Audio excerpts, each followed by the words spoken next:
Hello guys, gagawa tayo ng simpleng DIY pagpapatungan ng ibon. Kabili kasi ako ng bagong lovebird.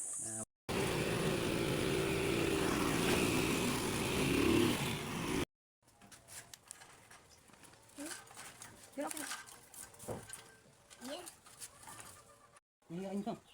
Mahihain ka.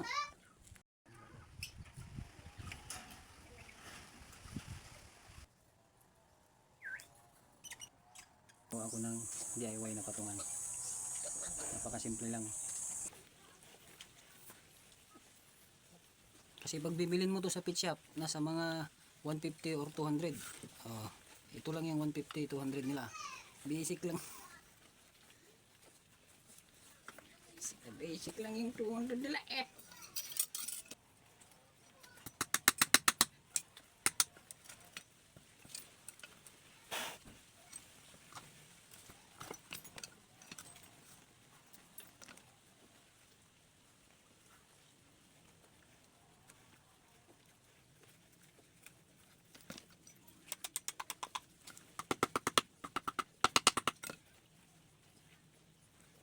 Napakadali lang.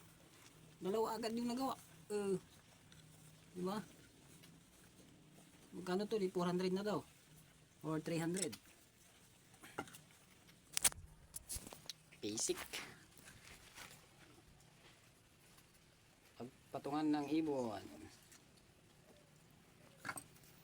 Ayan na siya. Ayan. Yung isa.